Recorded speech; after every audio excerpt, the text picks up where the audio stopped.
si Mami. Tiwala ako sa Shield.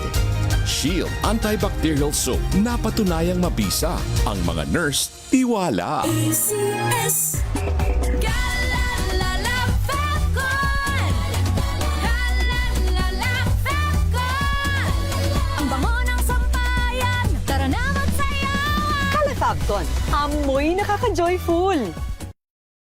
May nagbago, may arte, may budget. Akala nyo lang yon. So solid, White Rose Papaya, wow, White Rose. White Rose Papaya, wow, White Rose. White Rose Papaya, may glow up with the White Rose Papaya. White Rose Papaya. May puti power times 2 kasi may papaya at niacinamide. May shea butter and tea tree oil pa. Kutis sulit ang glow May up. glow up with the White Rose Papaya.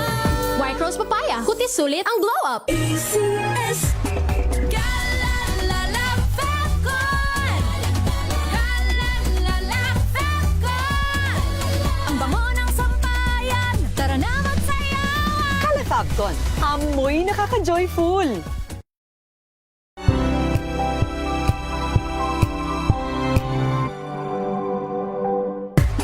Galalala Falcon Galalala Falcon Ang bango ng sampayan, tara na magsayawan. Calefacton, amoy nakaka-joyful.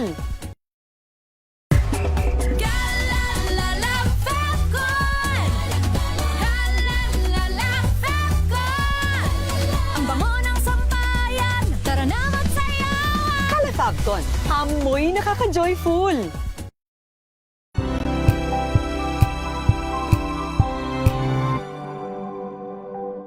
Sa loob ng 86 na taon, DZRH ang naging kaagapay ng mga Pilipino sa balita, sa serbisyo at sa bawat kwento.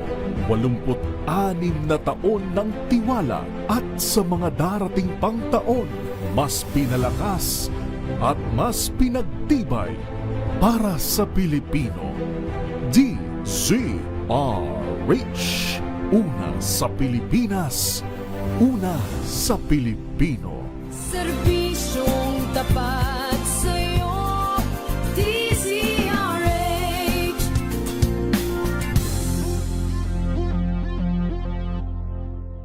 Ito ay bunsod ng naitalang 17 individual na ang kanilang naaresto.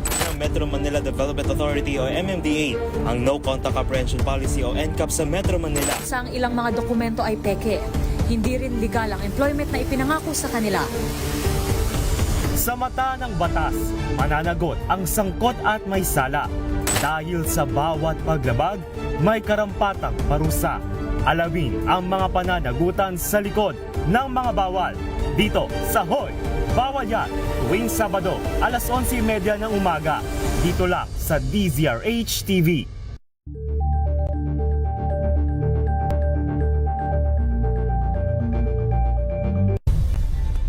Nagsimula sa pangarap hanggang sa maabot ang tagumpay. Iba't ibang kwento, iba't ibang mukha ng atletang Pilipino. Mas pinatindi, mas pinalakas, at mas pinaaksyon sa Match Point tuwing Sabado, 12:30 ng tanghali sa DZRH TV.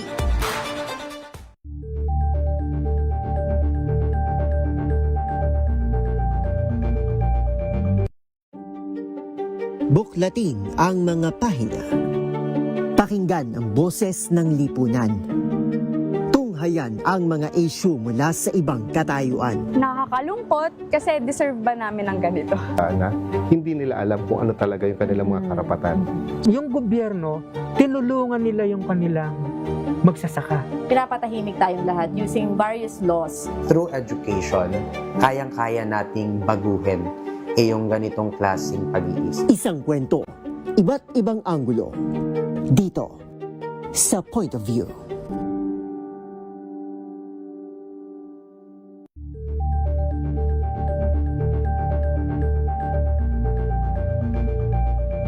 Tumunog na ang gandingan para sa kalikasan.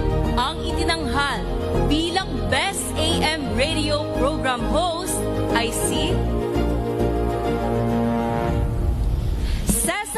Chavez para sa special on Saturday ng DZRH.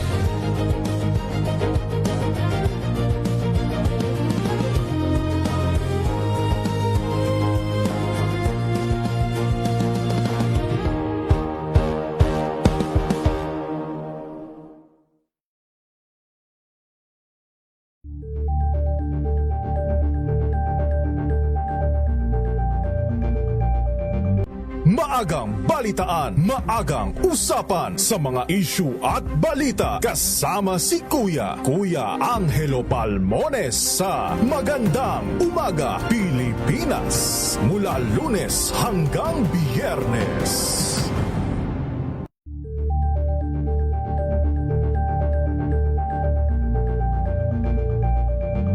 We've got you covered. From the hottest hits, exclusive interviews,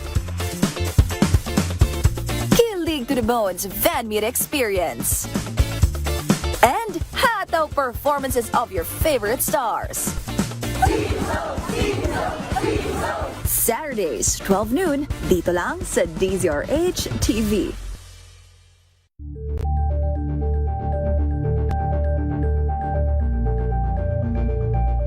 Curious ka ba sa maraming bagay? Kami na ang bahala dyan.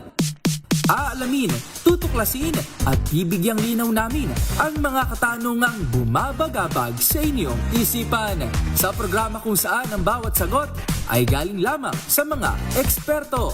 Ang Expert's Opinion tuwing linggo 3:00 ng hapon dito lang sa DZRH TV.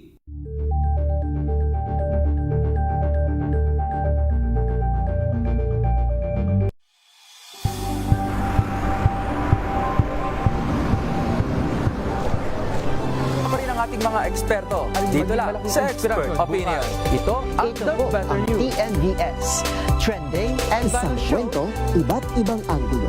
Dito Ang pagbabago, malalaman na tonight with Ray Sibayan, Kisses Habson, TNT Tomorrow's News Tonight. TNT Tomorrow's News Tonight.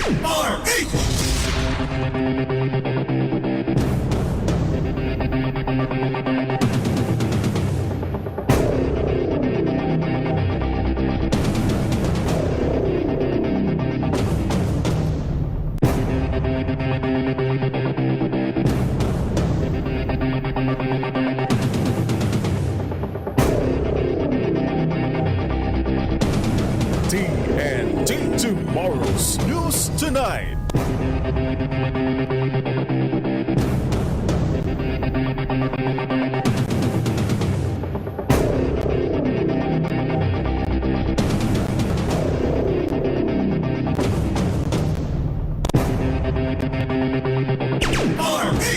TNT Tomorrow's News Tonight. Magandang gabi po Luzon, Visayas, Mindanao sa ating pong Tomorrow's News Tonight. Ngayon po gabi ito mga kaibigan ng Lunes, Mayo 11 taong 2026. Sa ating pong headlines, Vice President Sara Duterte na-impeach daw po sa botohan dyan sa Kongreso. Senador Soto pinatalsik bilang Senate President, liderato ng Senado na agaw na ni Senador Alan Peter Cayetano. Senador Bato de la Rosa biglang sulpot sa Senado, tensyon sumiklab sa pagitan ng NBI at ng Office of the Senate Sergeant at Arms. Halaga ng diesel, may rollback na 9 pesos sa kada litro. Gasolina tataas bukas. Bulkang Kanlaon, posibleng itaas daw po sa Alert Level 3 ayon sa PHIVOX. 20 milyong halaga ng cocaine na diskubring palutang-lutang sa karagatan ng Palawan. Veteranong DZRH reporter RH29 Boy Gonzales sumakabilang buhay na. Sa TNT Global News, isa patay matapos masagasaan ng eroplanong pa-take off sa Denver Airport sa Amerika. Sa sports, Alex Ayala umexit na raw po sa Italian Open matapos matalo kay World number 2 Elena Rybakina. Sa TNT Showbiz, mamaya antabayan na natin kay Don Carlos. TNT Tomorrow's News Tonight. Ano po mga lingkod, mga kaibigan, sina Ray Sibayan At Kisas Habson. para sa DZRH, una sa Pilipinas. Una sa Pilipino. TNT Tomorrow's News Tonight. Sa di po mga balita, na-impeach na po sa botohan sa Kamara si Vice President Sara Duterte. Ito po ay sa bisa naman ng 257 members daw po ng kapulungan na bumoto ng yes sa articles of impeachment, 25 ang no votes at 9 ang nag-abstain. Dahil po sa resulta, ididiretso na sa Senado ang reklamo para sa formal na paglilitis po ng Senado bilang impeachment court. Ito po ang ikalawang pagkakataon na pina-impeach ng Kamara ang pangalawang Pangulo, bagamat hinaram po ng Korte Suprema ang unang pagtatangkad naman sa issue ng procedural lapses. May bagong liderato na ang Senado matapos na mapatalsik si Senate President Vicente Soto III. Pinalitan si Soto ni Senator Alan Peter Cayetano bilang bagong Senate President. Kabilang sa boto ang 13 senador na kaalyado ni dating Pangulong Rodrigo Duterte upang ideklarang bakante lahat ng pwesto sa pamunuan ng Senado.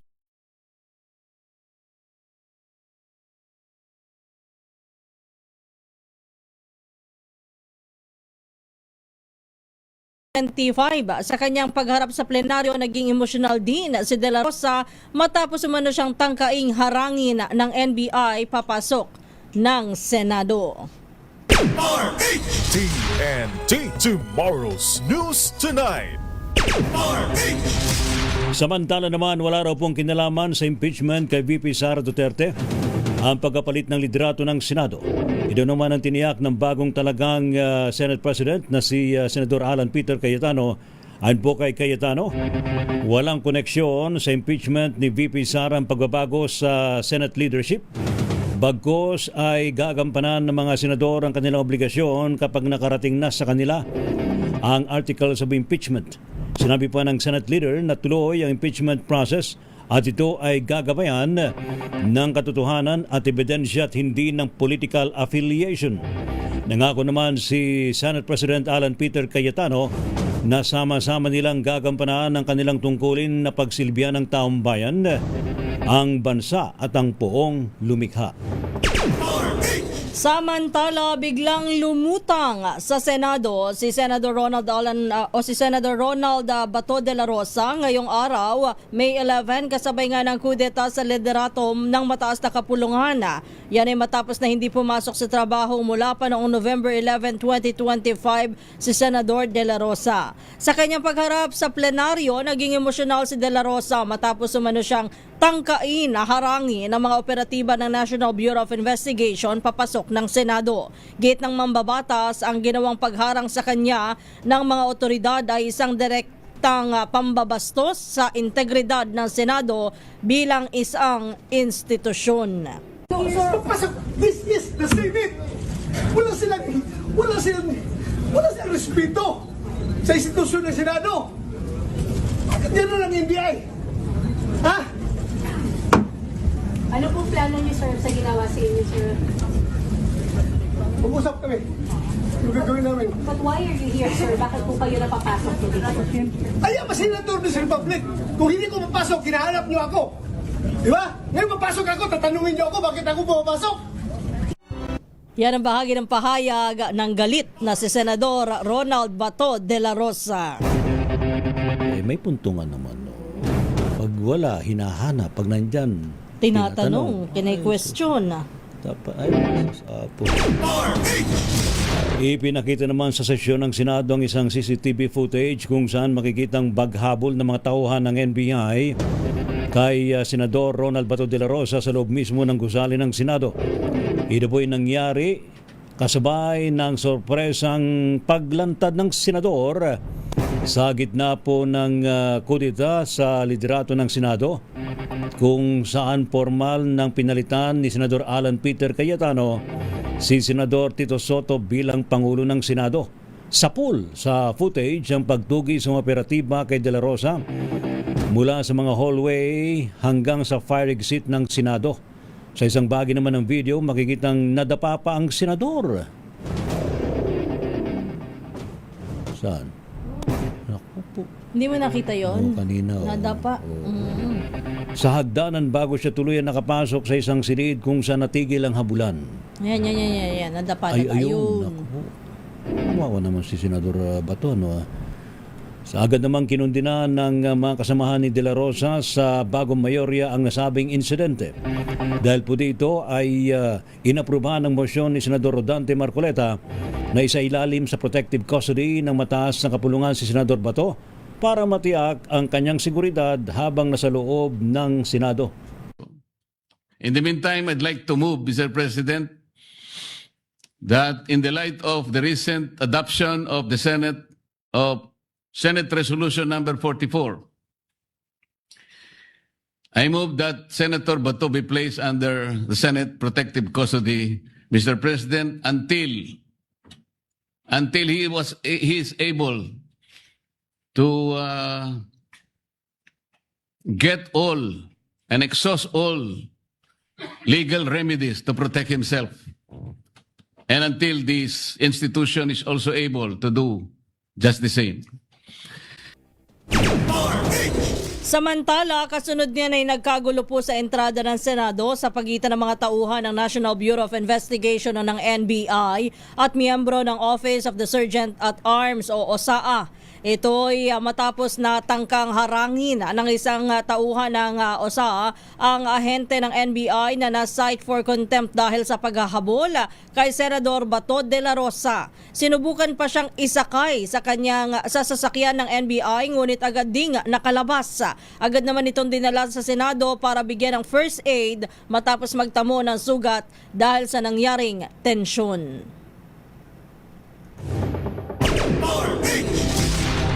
Standby kay Noche Cacas sa update dyan sa Senado. Paki-check nga kung meron ng update si Noche Cacas doon, ha? At malaman natin ang sitwasyon ngayon dyan sa Senado at mukhang merong nagrarally sa labas, ha? Yung mga taga-suporta ni Senador Bato de la Rosa. Samantala, hindi ho tinanggap ng tanggapan ng opisina mismo ni Senador Bato de la Rosa ang subpena sa kanya ng PNP Criminal Investigation and Detection Group, CIDG. Ayon po sa mga staff ng senador, wala mo na silang authority na tanggapin ang naturang subpena.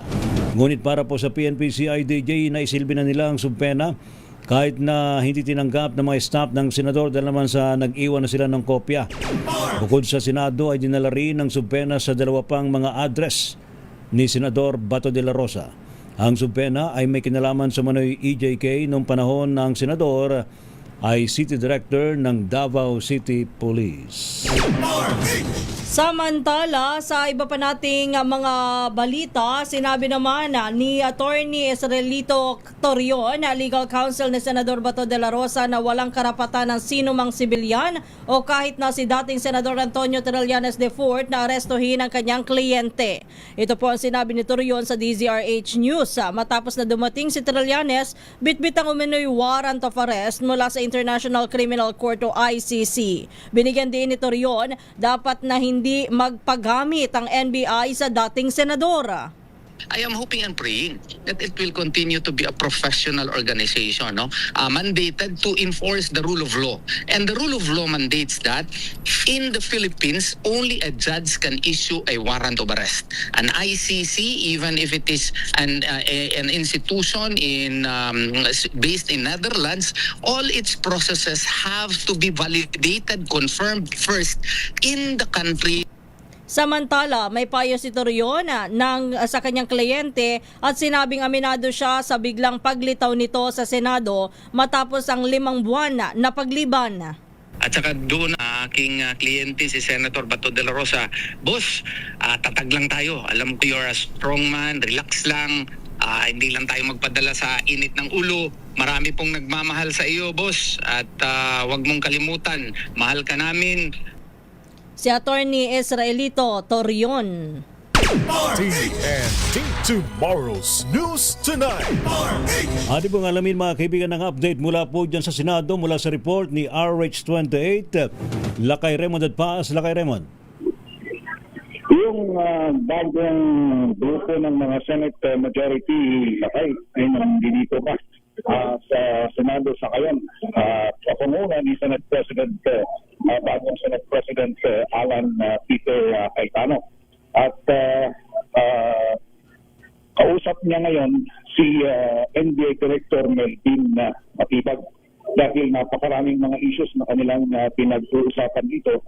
Partikular na yung issue nga ng pag-aresto dito kay Senator Ronald Bato de la Rosa. Ayon dito kay Senator Alan Peter Cayetano, sa katatapos lamang namin na panayam sa kanya, ngayon lamang ay kailang hiningan niya ng written explanation ang pamunuan ng National Bureau of Investigation simula doon sa coordination at pagdadala ng warrant of arrest dito kay Senator Bato at yung paraan ng kanilang pag-aresto kanina na nagkaroon ng kagulan dito sa Senado. Ang nalibad dyan ay nakarating din dito sa ang sinasabi ni Senate President Alan Peter Cayetano ay maaring pinayagan siya ng previous leadership under SP Tito Soto, pero yung paraan na habulin yung isang senador ay yun ang matinding pinag-uusapan dito sa ngayon. Kaya ang sabi niya ay papayagan lamang nila na ma-turn over ang isang senador sa mga otoridad kung merong local court na nag-issue ng warrant of arrest laban sa kanya. Dahil yung sinasabing warrant of arrest ay galing sa international. Ang paniniwala ay dumaan pa rin ito sa korte dito sa ating bansa upang ito ang nag-confirm na totoo nga na dapat may siya ng arrest warrant ang isang senador. Kaya patuloy yung kanilang pag-uusap sa ngayon.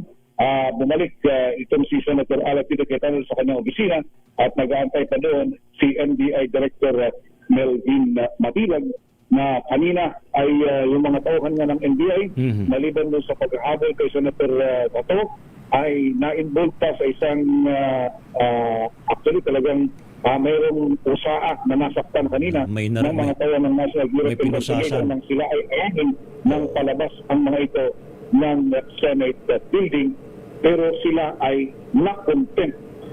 Kailangan daw ma-identify kung sino yung humabot kay Senator Bato de la Rosa dahil under contempt na nga ang mga ito nagtulot ng isang tauhan ng usaa ang kanilang isinudsog kanina ng ilang tauhan ng National Bureau of Investigation. So, Lakay, meron na bang reaksyon ng Senate leadership na meron ng confirmation ng ICC dun sa arrest warrant laban kay Senador Bato? Kumbaga sa kanilang given na merong warrant Ray, ang gusto ng mga itong bagong Senate leadership ay kailangan daw tumaan ko bigyan pa ng pagkakataon si Senator Bato na kumuha naman ng pumunta naman sa korte para ito ay questionin o kaya ay humanap ng legal na paraan. Pwede siyang pumunta sa Court of Appeals o pumunta sa Korte Suprema si Senator Bato de la Rosa. At kung hindi man, dalhin ng mga local authorities natin yung warrant of arrest na galing sa International Court at padaanin doon at yung local court ang mag-i-issue ng warrant of arrest. Ang sinasabi dito, dapat padaanin dun sa Philippine Transnational Crime ba yun? Na which is parang yun ang pinakakinatawan ng Interpol sa Pilipinas. Yun yung binabanggit din nila na issue dito, Ray, dahil bakit NBI ang may hawak na dapat ay nanon na sa transnational crime at pati si Senator Antonio Trillanes, kung dating Senator Antonio Trillanes ay pinapostyon din ng Senator Amy Marcos, bakit siya yung anino'y nagsisilbing sheriff ng ICC dito sa Pilipinas. Nako, ayan.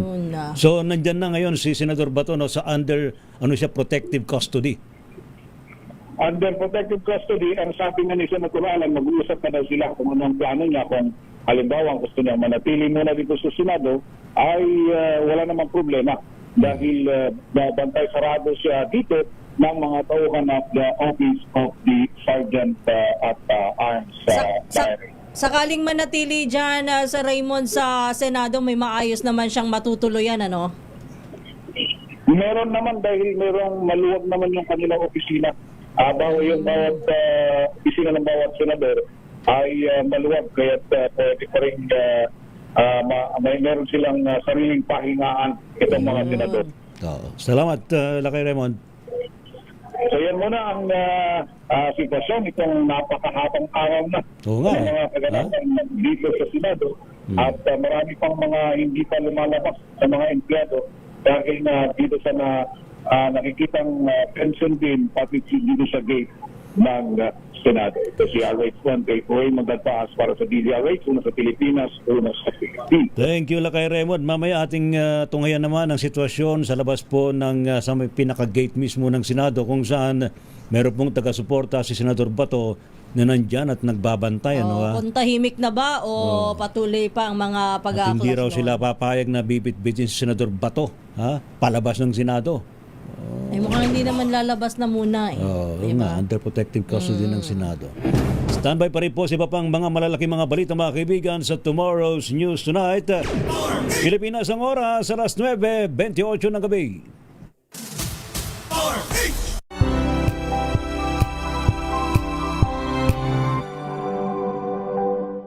Maulan man, no worries na amoy kulog ang damit. Charm Fab Con, bangong kumakabloom, tanggal amoy kulog sa bango ng Charm. Kaya gamit ko, Charm Fab Con with Bloom Fresh technology. Kills 99.9% of kulog-causing bacteria.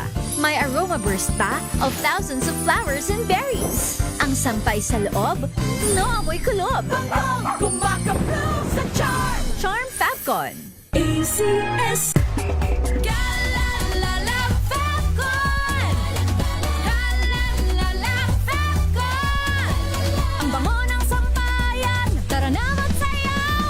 Fabcon, amoy nakaka-joyful.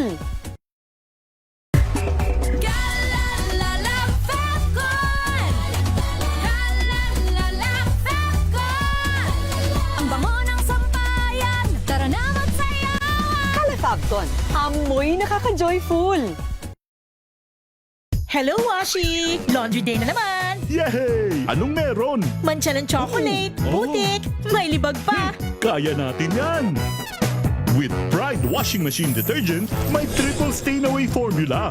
Tanggal ang makapit, madikit, at malupit na dumit-mancha.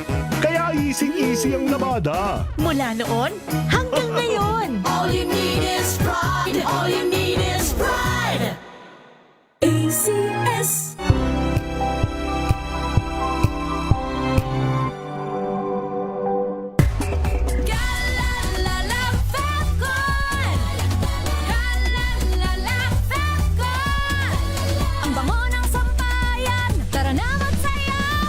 Fabcon, amoy nakaka-joyful.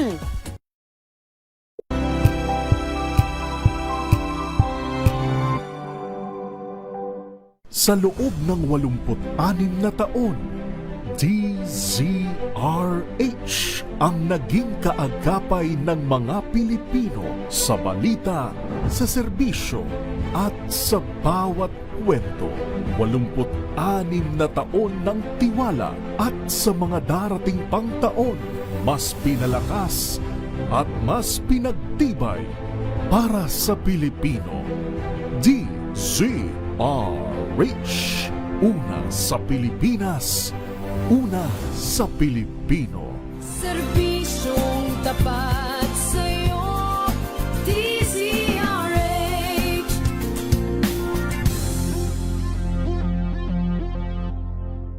Tambalang Anthony Taberna at Jerry Baha ang gigising sa inyong umaga dahil lalatay ang humahagupit na diskusyon at komentaryo Lunes hanggang Biyernes sa 2x2.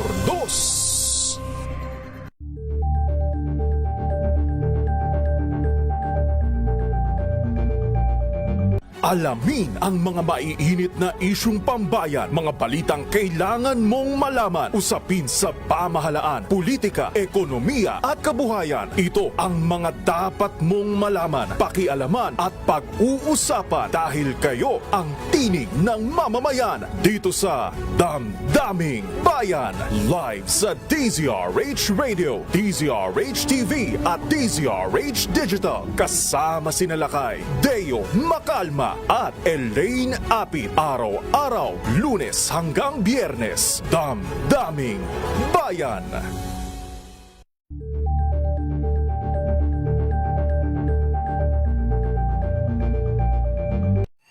Mga balitang gigising sa inyong umaga. Mga balitang kailangan mong malaman. Mapapakinggan sa ACS Balita sa 2x2.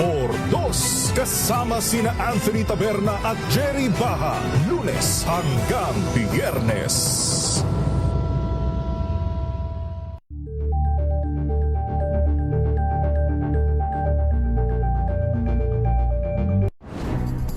Good vibes ang hanap mo? Dito ka na sa sigurado! Mula sa mga istoryang nagbibigay ng inspirasyon hanggang sa mga kwentong may dalang solusyon. Mga balitang pampagaan ang pakiramdam at pampaganda ng araw. Hindi lang ba sa good news, kundi the better news. Mula Lunes hanggang Biyernes, 1:00 ng tanghali sa DZRH TV.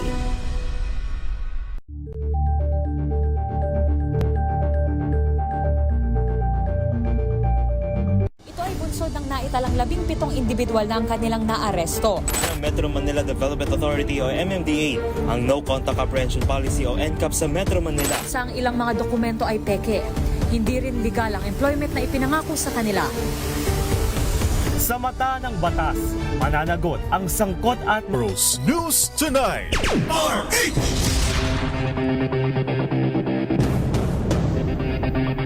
Ang nyo pa rin po mga lingkod, sina Ray Simayan At Kisas Habson. para sa DZRH, una sa Pilipinas. Una sa Pilipino. Standby, no Jagakas. Dati pa rin po mga balita. Batid daw po ng pambansang pulisya ang pahayag naman ni dating Senador Antonio Trillanes IV na may warrant of arrest ang International Criminal Court laban kay Senador Ronald Bato de la Rosa. Subalit sabi po sa DZRH News ni PNP spokesperson Police Brigadier General Randolph Tuanyo, naghihintay pa rin sila ng tamang validation at komunikasyon mula sa mga kaukulang tanggapan. Bagamat dumidistansya naman ng CIDG sa usapin ng ICC warrant, tiniyak po ni CIDG Director Police Major General Robert Alexander Morico II na handang ipatupad ng unit ang kanilang mandato. Samantala nagsalita na rin si Interior Secretary John Vic Remulla at sinabing wala pang opisyal na warrant na hawak ang kanilang opisina. Sagot po ng kalihim sa mga reporter, mainam na lang daw kung tatanungin si Trillanes kung siya ay membro ba ng Philippine Center for Transnational Crimes, ang opisina na tumatanggap ng red notice o kahit na anong official coordination mula sa international police. Samantala, nagbabala naman ang Philippine National Police na posibleng makasuhan si Senador Ronald Bato de la Rosa sakaling hindi nito siputin ang sabina ng Criminal Investigation and Detection Group. Ayon kay PNP spokesperson Police Brigadier General Randolph Tuanyo, maaaring maharap ang mambabatas sa reklamong indirect contempt of court. Ito ay alinsunod sa subpoena powers ng CIDG sa ilalim ng Republic Act 10973 na nilagdaan sa ilalim ng termino ni dating Pangulong Rodrigo Duterte. Nilinaw naman ng PNP na walang kaugnayan ang nasabing subpoena sa napaulat na release ng Interpol Red Notice sa kaugnay ng Duterte drug war. Gate ni Tuanyo, bahagi umano ito ng investigasyon ng pulisya sa mga reklamo ng extrajudicial killings noong City Director pa ng Davao, si De La Rosa. TNT Tomorrow's News Tonight.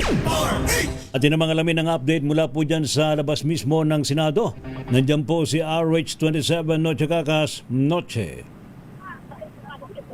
Lakay Ray at Kisses, naka-barricade pa rin ngayon dito yung mga kapulisan sa main gate ng Senate. Ito ay bilang pagbibigay seguridad pa rin dito sa bisinidad ng Senado dahil dito sa mga lumusob na mga supporters ng mga Duterte dito sa labas ng main gate. Habang kanina dumating rin dito si dating Congressman Mike Defensor at nagpapakita sila ng suporta kay Senator Bato de la Rosa na sa ngayon ay nasa loob ng Senado. Hanggang mananatili sila dito, magdamag sila, magbibigil sila. Ngayong gabi, magpapalipas ng umaga hanggang sa matapos at marisolba itong problema ngayon na kung saan ay nakaumang pa rin yung mga operatiba ng NBI dito sa pinaka main gate. Yung kanilang sasakyan na Lakay Ray at Kisses ay kanina nakabarikada dito sa may bago pumasok ng main gate ng Senado. Pero this time, nasa loob na ng Senado yung kanilang mga sasakyan.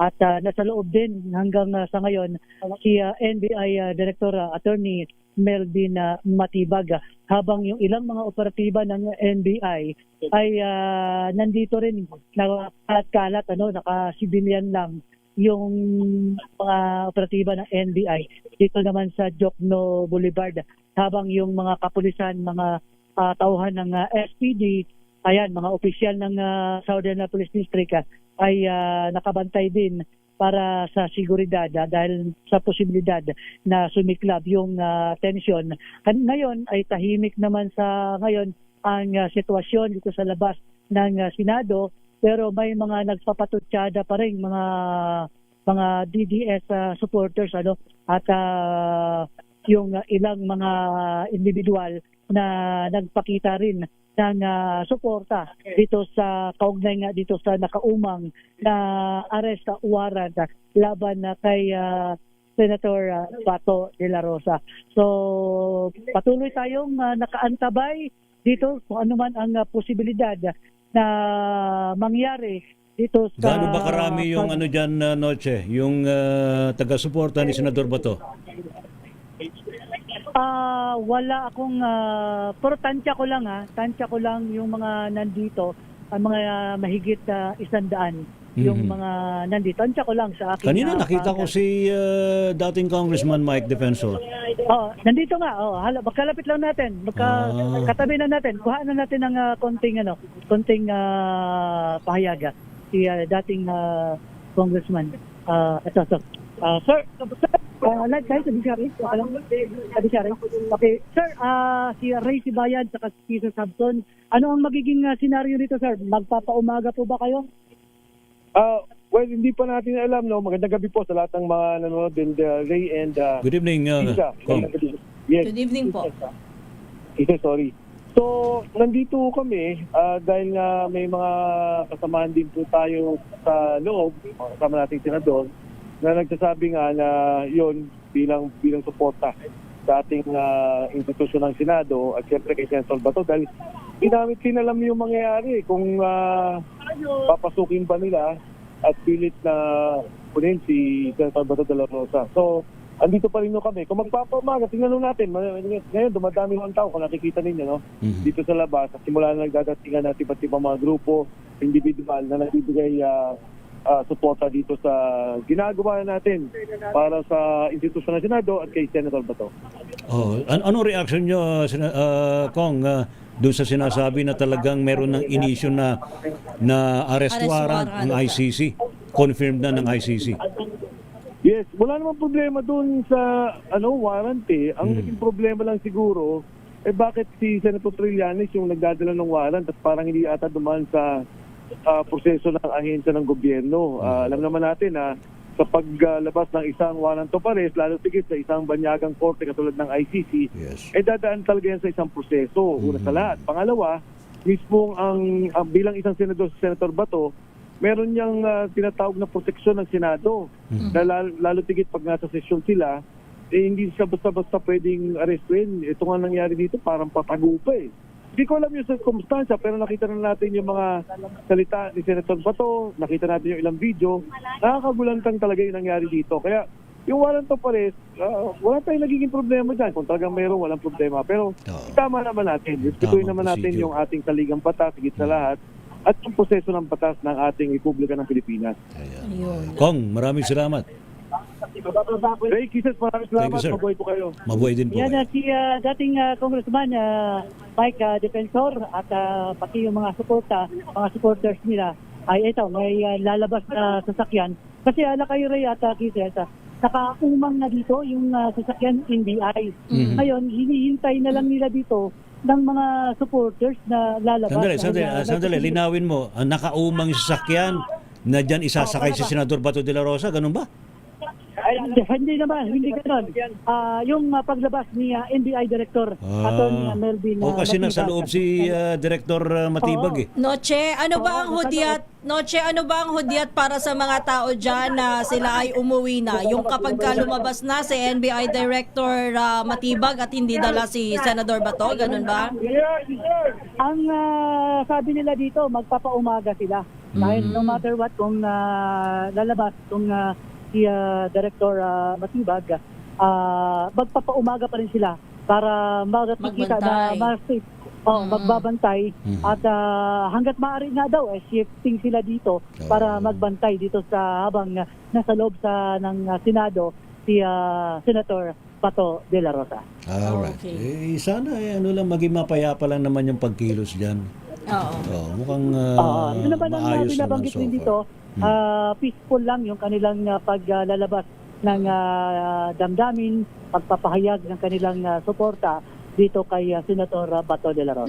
Last nang gusto kong linawin, Noche, isang grupo lang or isang position lang yung nandyan sa labas, puro dun sa suporta lang kay Senador Bato de la Rosa. Wala namang kanina, walang ibang grupo. Merong grupo kanina na 3 o 4 yun sila nakita ko at kinuyog ng mga supporters ng mga Duterte dahil nagsalita kasi na ikulong si Bato de la Rosa. May nagtangka. Kaya nag-react. May nagtangka pero hindi. Tapos nag-sign pa ng finger sign na bad sign sa daliri. Kaya mas lalong nagalit yung mga supporters ng mga Duterte. Okay. Thank you, Noche. Okay, so yan ang sitwasyon mula dito sa labas ng Senado. RH-27 Noticakas DCRH. Una sa Pilipinas, una sa Pilipino. Thank you, RH-27 Noche Kakas. Samantala, nagpaliwanag naman si Navotas City Representative Toby Chanco sa kanyang pagpabor sa impeachment kay Vice President Sara Duterte. Ayon kay Chanco, ang kanyang botong yes ay nakaangkla sa tungkulin ng Kongreso at sa prinsipyo na dapat ay panagutin at walang pinipili, hindi dapat naantala at dapat ay walang double standard. Paliwanag ni Chanco, hindi naging madali ang kanyang pagboto lalo pat ang bansa ay nakaranas ng krisis bunsod ng kaguluhan sa gitnang silangan. Pero gate ni Chanco na nakalagay sa saligang batas kung ano ang proseso at para resolbahin ang impeachment. Dahil sa hindi pagdalo ng presidente sa House Committee on Justice, sinabi po ni Chanco na hindi siya nakapagbigay ng linaw sa isyong ito. Ayon kay Chanco, ang Senado ang tamang lugar kung saan maaaring maipaliwanag ni Vice President Sara Duterte ang kanyang salin pati ang iba pang issue tungkol sa kanyang pinansyal na katayuan. RTNT Tomorrow's News Tonight. Samantala sa iba pang balita, no-show si Peanut Gallery Media Network anchor CJ Hero sa pasumpena ng NBI. Ayon po kay Attorney Lian Kakapit, out of town ang kanyang kliyente subalit hindi naman umano ito nagtatago sa batas. Iginit mo na abogado na walang natanggap na sumpena ang PGMN host na person of interest ng NBI sumano'y 350 milyong pisong extortion try kay dating House Speaker Martin Romualdez. Posible mano na muling magpadala ang Bureau ng subpena sa sunod na linggo, subalit hindi kinumpirma kung si Hero na ang haharap sa Organized and Transnational Crime Division. Kasadong magsumite ang kampo ni Hero ng affidavit sa Bureau at magipagtulungan daw sila sa investigasyon para lumabas ang katotohanan. Importante malabas natin yung totoo and matulungan natin yung NBI. It's out of town lang. So, ang pakay ko lang talaga dito ay to request subpoena. Hindi totoo yun. Hindi siya nagtatago. Wala siyang dapat tatago. Kaya nga ako niya pinapunta dito para i-represent siya. In good faith siya na pumunta dito sa NBI. Muntik na umanong suntukin ni late Representative Richard Gomez si Batangas Representative Leandro Leviste kung hindi lang naawat ng kanilang mga kasamang mambabatas sa loob ng plenaryo sa Kamara. Ayon kay Deputy Speaker Janet Garin, ito ang eksena sa loob ng session hall ng Kamara matapos na ma-strike out o burahin ang privilege speech ni Leviste laban kay Executive Secretary Ralph Recto noong Martes. Napikonan niya si Gomez nang biruin siya ni Leviste na talamak din ang vote buying sa Leyte. Nilapitan ni Leviste si Gomez at sinabing joke lang, ngunit umakma ng manununtok si Gomez pero naawat lang ng mga kasamahan. TNT Tomorrow's News Tonight. Samantala, sa iba pang balita, may rollback. Wow, good news ha. Good news muna tayo. May rollback ho ang presyo ng diesel at kerosene. Samantalang may pagtaas naman sa presyo ng gasolina bukas. Yun ang bad news. Sa anunsyo po ng oil companies, may rollback na 9 pesos and 57 centavos ang bawat litro ng diesel habang nasa 13 pesos. Malaki-laki ha. At 30 sentimos naman sa bawat litro ng kerosene. May pagtaas ho sa presyo naman ng gasolina sa halagang 47 centavos per liter. Una pong tinaya na posibleng tumaas ang presyo ng gasolina ng 4 na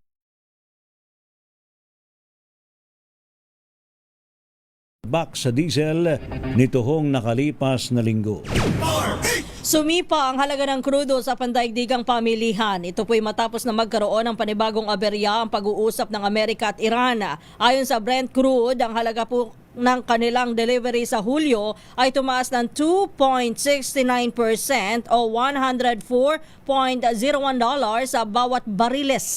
Samantala umangat sa 2.54% o $97.84 sa kada bariles ang presyo ng krudo sa West Texas Intermediate ng Amerika. Ang increase sa global crude oil ay naitala matapos i-anunsyo ni US President Donald Trump ang pagtutol sa pagtugon ng Iran sa peace proposal ng US. TNT Tomorrow's News Tonight. Samantala, bagyan namang bumaba sa pang-70 ang inventaryo po ng pang-50 araw. Yun.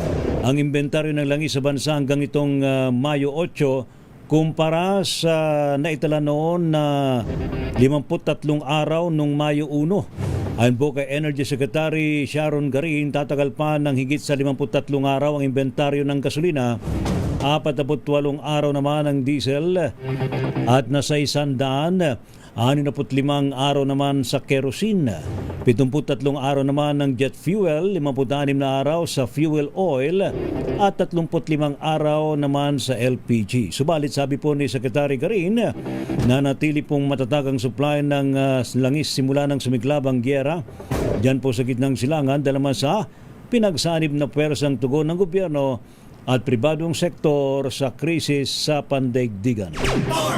Nagbabadyang itaas sa Alert Level 3 ang Canlaon Volcano. Yan ay matapos na maobserbahan kahapon ng gabi ang crater glow na tinatawag na banaaga sa bunganga po ng aktibong bulkan. Ang naturang aktibidad ay nangyayari sa tuwing matindi ang pressure ng volcanic gases.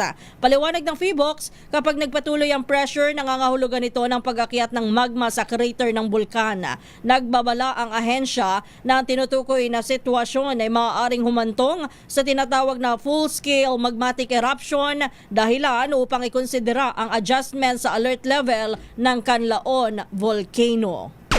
TNT Tomorrow's News Tonight.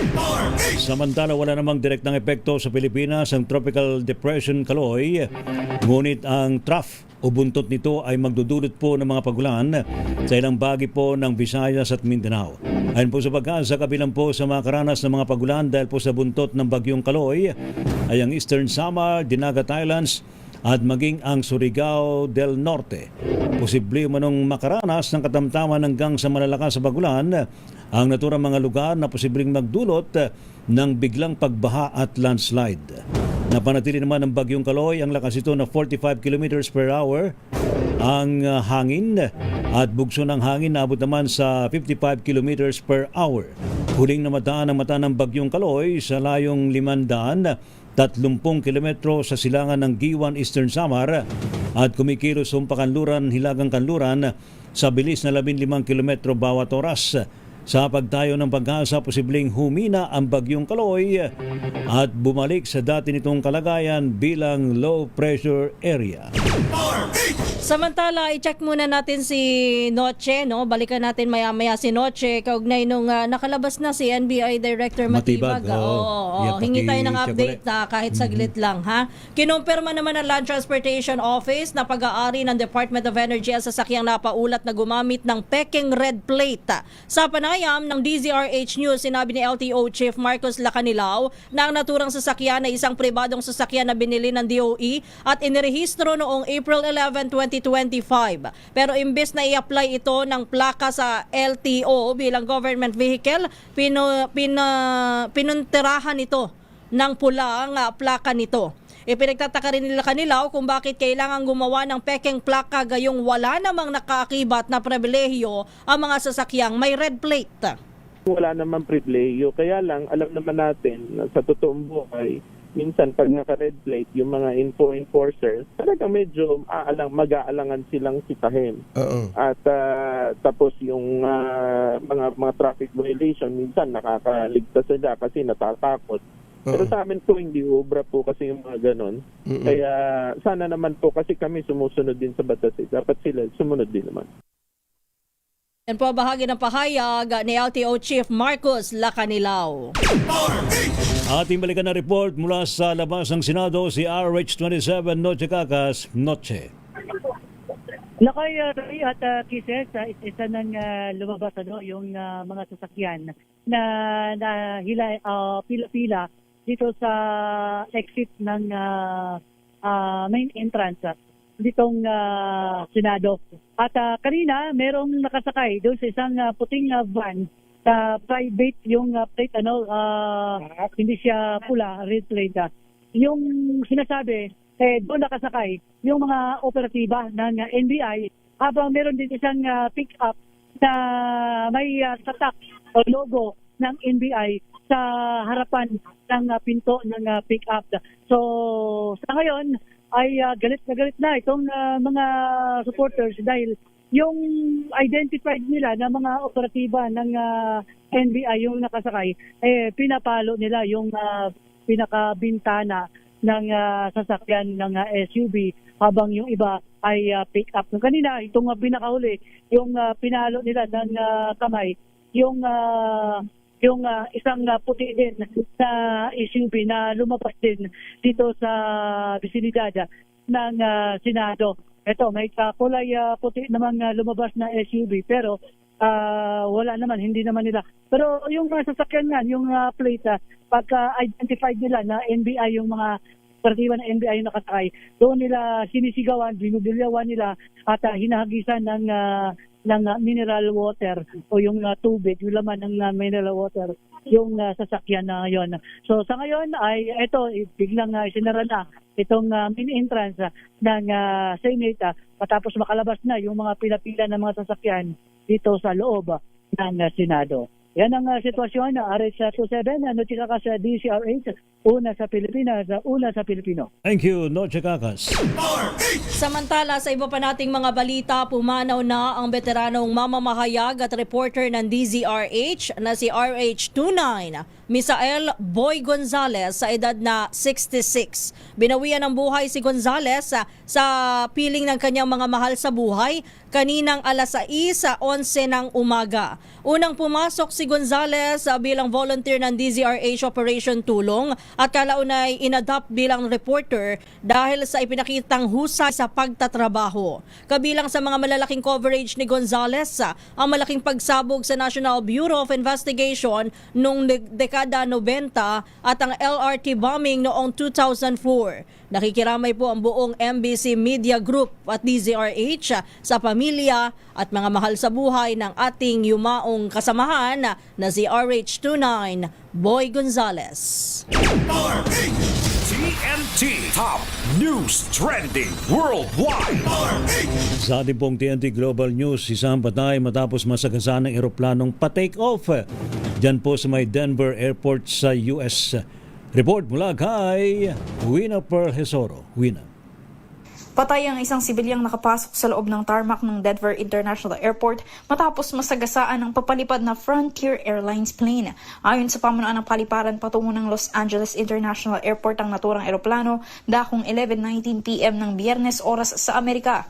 Sabi ng spokesperson ng Denver Airport, nakatalon sa bakod ng runway ang biktimang hindi umano kawani ng paliparan at 2 minuto pa lamang ang nakililipas nang siya'y makapasok ay nasagasaan na ito. Agad na tumigil sa gitna ng runway ang Frontier Airlines Flight 4345 nang mabangga ang biktima. Sa ulat ng piloto, pumutok din ang isang makina ng eroplano at pumasok na ang usok sa loob ng cabin kung saan nakasakay ang 224 na pasahero at 7 crew members. Kaya naman agad ring nagsagawa ng emergency evacuation para sa kanila na ngayon ay iniimbestigahan ng otoridad dahil hindi umano nasunod ang safety requirements alinsunod ng evacuation sa paliparan.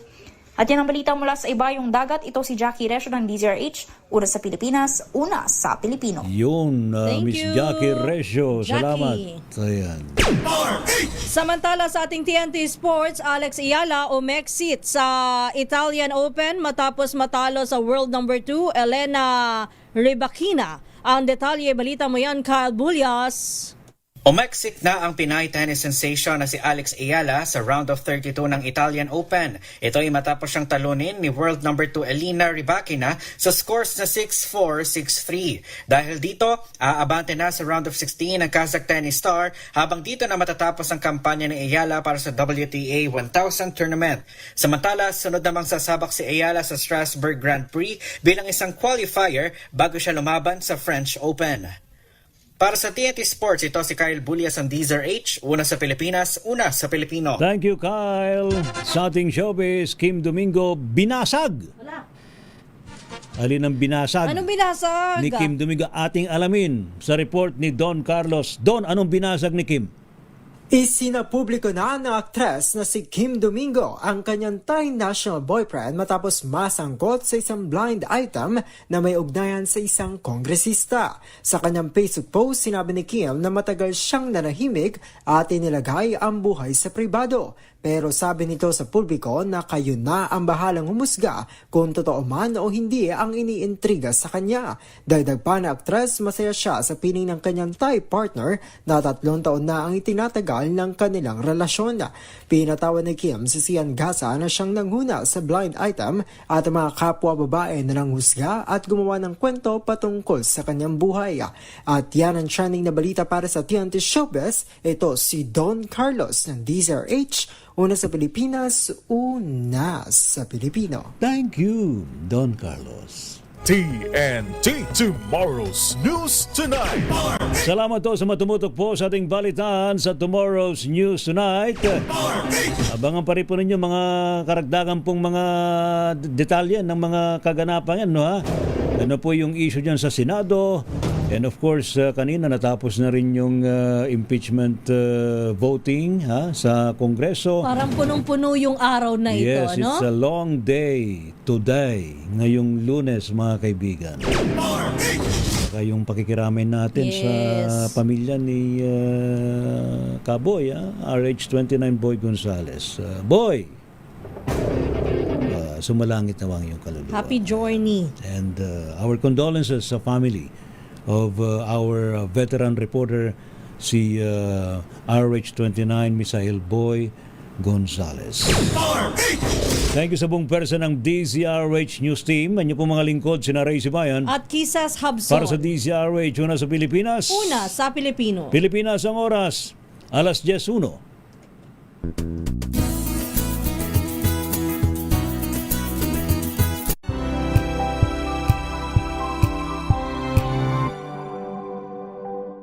Sa loob ng 86 na taon, DZRH, ang naging kaagapay ng mga Pilipino sa balita, sa serbisyo at sa bawat kwento.